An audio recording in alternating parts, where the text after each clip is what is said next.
네, 이상로의 텐텐백어 함께 해보도록 하겠습니다. 와, 오늘 이상로 파트너 나오셨어요. 어서 오세요. 네, 반갑습니다. 어떻게 미정 캐스터 없어서 허전하시죠? 전혀요. 전혀요 하면 또 이런 서운할 말씀 텐데. 드리면 안 되지만 네네. 우리 미정 캐스터는 이제 또 동양이고 네. 또 여러모로 또 이 수습을 해야 말이 되는데 길어집니다. 네. 사실 우리 정윤성 앵커하고 저하고 2019년도에 제가 한국경제TV 처음 왔을 때 맞아요. 네, 그때 저를 또 맞아요, 안내해 주셨던 맞아요. 분입니다. 그래서 저는 감회가 상당히 새롭고 네. 그때도 여전히 좋은 한국경제TV의 마스코트였지만 지금도 또 네. 마스코트시기 때문에 영광스러운 자리 아우. 함께 하겠습니다. 아닙니다. 오늘 이상로 파트너님과 오랜만에 또 함께 하니까 네. 그 옛정을 살려서 오늘 좀 케미 좀 살려볼까요? 뭐 제가 고미정 앵커도 네. 애정하지만 사실 그 전에 또 처음 옛사랑이죠. 또 파트너였기 네, 때문에 그럼요. 의리가 있으세요. 우리 네. 시청자분들 절대 오해 없으시길 그러니까요. 바라겠습니다. 미정 캐스터도 그립지만 옛정도 있다는 네, 그쵸, 거. 진짜. 자, 오늘의 케미를 살려서 오늘은 사실 환율이라든지 금리 인하에 따른 종목들에 대한 움직임이 강하다 보니 여기에서 내가 뭔가를 해보고 싶은데 네. 오늘 딱 투자의 핵심 맥을 잡아주신 이슈 어떤 이슈일까요? 오늘 이제 금리에 대한 이슈를 좀 준비를 네. 해봤습니다. 아시다시피 지난주 가장 큰 이슈가 결국 제롬 파월의 입을 주목하자라는 거였고, 제롬 파월이 비둘기파적인 발언을 쏟아내므로써 미국 증시는 강한 상승세로 마감을 하는 모습이었지만, 다만 이제 국내 증시는 그것을 못 쫓아가는 흐름인 것 같습니다. 준비된 그림을 좀 또 보면서 추가적인 설명을 좀 드리도록 하겠습니다.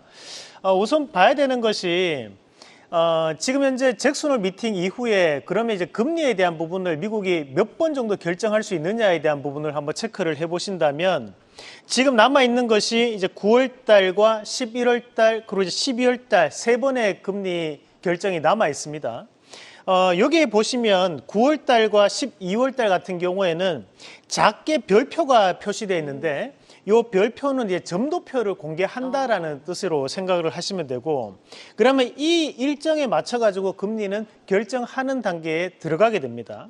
그래서 현재는 이제 9월 17일에 18일, 그 다음에는 11월 6일에서 7일, 그리고 12월 달은 17일에서 18일 이 세 번에 대한 금리에 어떤 결정을 할 것인가에 대해서 시장은 상당히 관심을 가지고 있는 거고, 우리가 9월 달 같은 경우에는 금리 인하가 기정사실화되었다라는 얘기를 하고 있는 과정인데 지금 시장은 이 이상을 바란다는 거죠. 그래 세 번이 남은 상황에서 과연 100bp 이상을 해낼 것인가에 대한 부분에 포커스가 좀 더 맞춰져 있다고 보시면 되겠고요. 지난달에 그러니까 우리가 별표가 쳐져 있던 것은 이제 점도표를 공개한다고 했는데, 그러면 6월 달에 이루어졌던 점도표는 어떤 양상을 나타냈는지에 대한 부분 한번 먼저 체크를 해보도록 하겠습니다.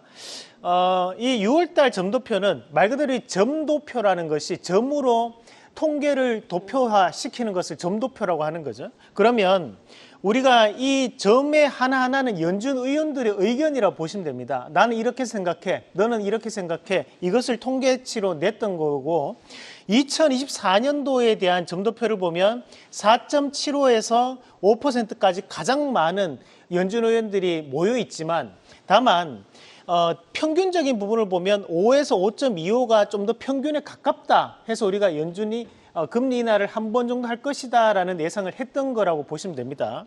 다만 2025년도 거를 보면 4에서 4.25에 가장 많은 연준 의원들에 대한 의견이 몰려 있습니다. 이 말은 뭐냐면 2025년도까지는 금리를 서서히 인하를 시키겠다라는 뜻이라는 거죠. 그런데 거기에 제롬 파월에 대한 비둘기파적인 의견이 금리를 조금 더 빠르게 인하시킬 수도 있겠구나라는 기대감이 현재 시장에 나타난다라고 보시면 되고, 결국 이 금리에 대한 점도표는 또다시 9월 달에 발표가 됩니다.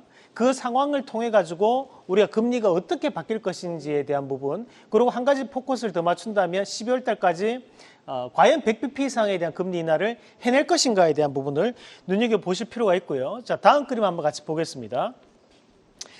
지금 앞서 말씀드렸던 것처럼 현재 우리가 이제 금리 전망에 대한 부분에 여론을 종합해 보면 가장 많은 기대감을 가지고 있는 것이 4.25에서 4.5%입니다.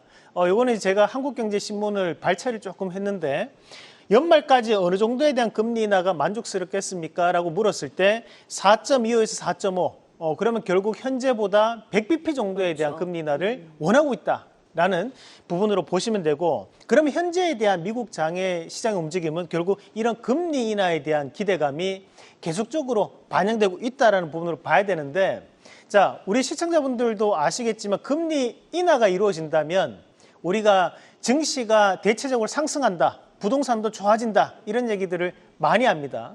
그러면 그것이 지금까지 금리 인하 국면에서 통계적으로는 어떻게 작용을 해왔느냐를 같이 한번 보도록 하겠습니다. 다음 그림 한번 같이 보시면 우리가 금리 하락 국면에 대한 부분을 현재까지 모았을 때 1990년도 이후로 금리 하락 국면에 대했을 때 어떤 업종이 올랐고 어떤 나라가 올랐고 어떤 종목군들이 많이 올랐습니까를 통계로 내보니까 물론 이제 미니멈도 있고 맥시멈도 있습니다. 하지만 우리가 시장이라는 게 상승할 때도 있고 하락할 때도 있으니까 하락한 걸 제외하고 상승할 때 어떤 업종이 위주로 올랐느냐. 그러니까 국가별로 본다면 가장 높은 수익률을 기록했던 것이 미국과 유럽 그리고 중국 이 정도 순입니다. 한국 뭔가요? 그러게요. 20% 하락률인데요. 이번에는 한국이 분발할 거라고 생각을 네. 해줘야겠죠. 왜 가장 애정하고 있기 때문에 그죠?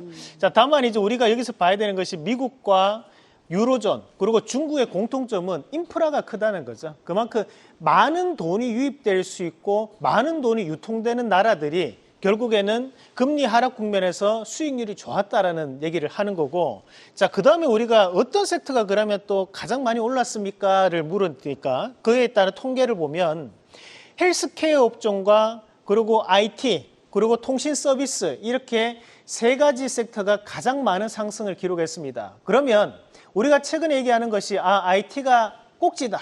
여기서 더 이상 오르지 않는다라고 얘기를 하지만 사실 통계는 그렇지 않았다는 거죠. 금리 하락 국면에서 오히려 이런 IT 관련된 기업들은 더욱더 강한 상승세를 보여왔기 때문에 현재 추세는 벗어나지 않을 것이다라고 보는 게 좀 더 현명하다고 봅니다.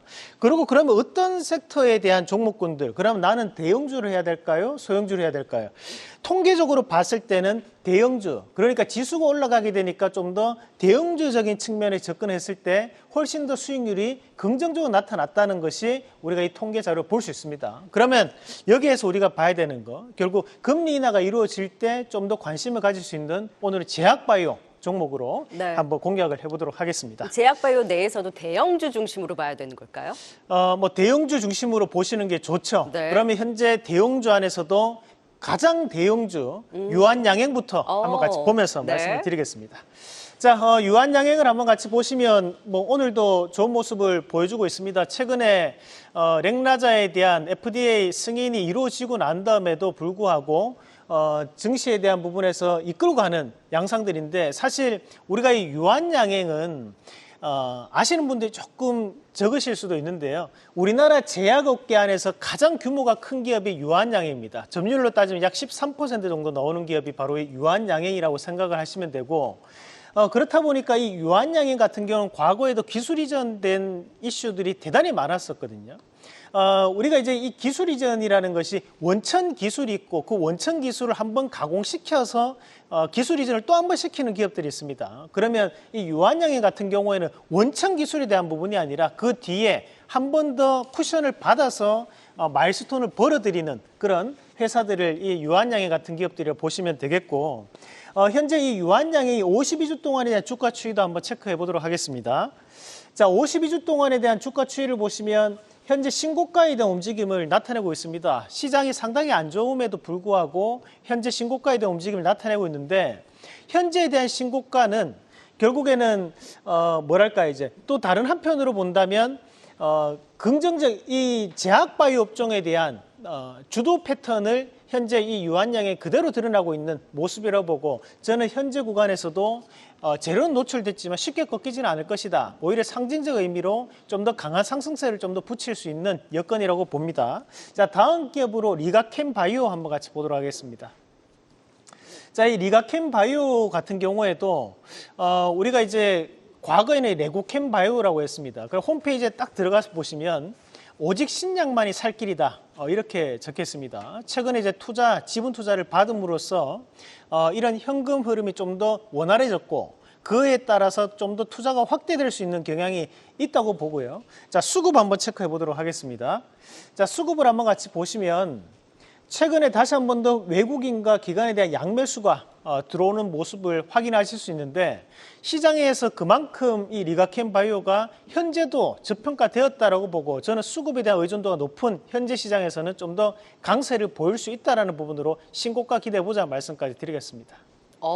리가켄바이오, 유한양해까지 확실히 대형주 단에서 우리가 핵심 제약바이오주로 꼽히는 종목들 중심으로 쭉 설명을 해주셨는데요. 잠시 후에 탑픽 종목까지 좀 기대를 걸면서 지켜보도록 하고요. 자, 이상로 대표님의 이 텐텐베거를 보면서 느낀 게 정말 텐텐베거에서 나왔던 종목이 나중에 인급종 되는 경우가 굉장히 많아요. 오늘 퓨처캠도 인급종이기도 네. 했고 마이크로 디지털을 또 얘기를 하셨어요. 8월 1일에 말씀해 주시고 나서 지금 수익률 1위죠. 그리고 코웨이 얘기해 주셨잖아요. 네. 코웨이가 꾸준한 흐름을 보이고 있는데 여기서 핵심은 진짜 다른 사람들이 말하지 않은 종목을 코웨이 요즘 말씀하신 분들 많이 없잖아요. 네. 그런 종목이 굉장히 눈에 띄더라고요. 마이크로 디지털도 그 안에서 말씀해 주시는 분들 별로 없으셨거든요. 네. 이름표가 붙었네요, 이상윤 대표님. 이 칭찬은 오늘 이상로를 춤추게 아우, 한 것 같습니다. 네. 네, 너무 감사드리고 사실 이렇게 알아주는 사람들이 있으면 네. 좀 더 좋은 종목을 발굴을 하게 그러니까요. 됩니다. 마찬가지로 우리 시청자분들도 그렇게 알아주시고 있기 때문에 제가 좀 더 열심히 할 수 있는 그런 기회가 네. 된다고 보고 오늘 마이크로 디지털 잠깐 한번 같이 네. 보시면 물론 이제 오늘도 좋은 모습을 보여주고는 있지만 현재 이 마이크로 디지털 같은 경우 미생물 배지에 대한 진단이거든요. 그렇다 보니까 좀 더 제약바이오 안에서 좀 더 특별한 업종, 그 기술적인 부분을 조금 보유하고 있는 기업들에 대한 재평가를 현재 받고 있는 과정이라고 판단할 수 있겠고 여기에 나오지 않고 있지만 한 가지 기업 말씀드리고 싶다면 우리가 7월 17일 날 한올바이오 파마가 있습니다. 좋죠. 이 한올바이오 파마가 최근에 실적이 조금 부진해서 주가가 빠지는 모습이었지만 오늘 이런 긴 박수권에 대한 움직임을 돌파하는 흐름이 오늘 나타나고 있는 상황이기 때문에 이 한올바이오 파마도 다시 한 번 더 강한 흐름을 기대해보자는 말씀까지 함께 드리고요. 앞서 네. 말씀해 주셨던 코웨이 우리 8월 22일 그러니까 지난주 목요일이었는데 사실 뭐 수익으로는 아직 크게 올라오지는 않았습니다. 오늘 뭐 3, 4% 정도 네. 오늘 올라오는 부분이었지만 대형주거든요. 대형주다 보니까 좀 더 안정적인 측면에서 길게 가져가신다면 큰 성과를 보일 수 있는 부분이라는 말씀까지 함께 드리겠습니다. 네, 그래서 꾸준한 흐름을 좀 더 기대해 볼 수 있는 종목이 아닐까라는 생각이 듭니다. 말씀해 주셨다시피 제약바이오단에서도 굉장히 끼 있게 움직이는 종목들을 많이 픽해 주셨단 말이죠. 오늘도 이제 금리 인하 안에서 이제 제약바이오, 헬스케어 섹터에 대한 기대감이 높다라고 하셨으니까 그 안에서 탑픽 종목 확실히 이 코너 굉장히 준비 많이 해오시잖아요. 네. 오늘 종목 성적도 굉장히 심혈을 기울이셨을 것 같아요. 뭐 저의 능력이 100이라면 오늘 한 95 정도 네. 오늘 좀 바빴거든요. 네. 그래서 5를 더 포함하지 못한 게 조금 아쉽지만 아닙니다. 다만 이제 오늘 그 정도로 열심히 준비를 했던 기업을 좀 같이 한번 보시면 우리 ABL 바이오가 오늘 좀 말씀을 드리고 싶은데 사실 이제 ABL 바이오 같은 경우에도 이제 기술 이전 관련된 이슈가 있는 기업입니다. 우리가 지금 한번 봐야 되는 것이 과거 2020년도부터 2023년도까지 넘어오면서 우리나라에 대한 기술 이전이 이루어졌던 시기가 대부분 다 후반기에 집중되어 있습니다. 전반기보다는 대부분 다 후반기에 집중되어 있는 것이 전반기에는 뭐 우리가 JP모건 헬스케어 컨퍼런스라든지 또는 AACR, 뭐 ASCO를 통해 가지고 뭔가에 대한 미팅과 바이어들에 대한 만남을 통해서 이루어진다면 후반기에는 뭔가에 대한 결실이 이루어지는 시기라고 보시면 되거든요. 그런 관점에서 감안해서 봤을 때 이 ABL 바이오에 대한 재평가도 저는 충분히 이루어질 수 있는 단계라고 보고 우리가 이런 ABL 바이오 같은 기업들을 뭘 봐야 되냐면 이제 월봉을 조금 참고를 해볼 필요가 있습니다. 우리가 이제 긴 흐름으로 본다면 갇혀져 있는 구간에서 그러네요. 돌파가 이루어지는 단계니까 뭔가에 대한 변화에 대한 움직임이 나타났을 때 이루어지는 경우가 많고 사실 이런 정보들은 내부적인 정보들을 우리가 파악을 하기는 대단히 힘듭니다. 그럼에도 불구하고 저는 충분히 기술 이전 관련된 부분 이슈를 눈여겨보자는 말씀까지 함께 드리겠습니다. 자리도 좋습니다. ABL 바이오, 우리 바이오의 국영수라고 말할 만큼 핵심 종목 중 하나인데요. 최근에 추세 잘 버티고 있고 월봉으로도 이 상단을 돌파할 수 있을 거라는 기대감을 키우고 있는 만큼 탑픽 종목 ABL 바이오의 힘도 기대하면서 지켜보도록 하겠습니다. 지금까지 텐텐베거 와운의 이상로 파트너와 함께했습니다. 고맙습니다. 네.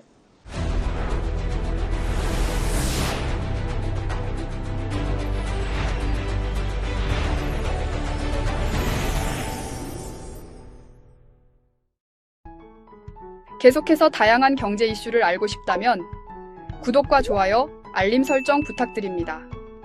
AI 캐스터 권미정이었습니다.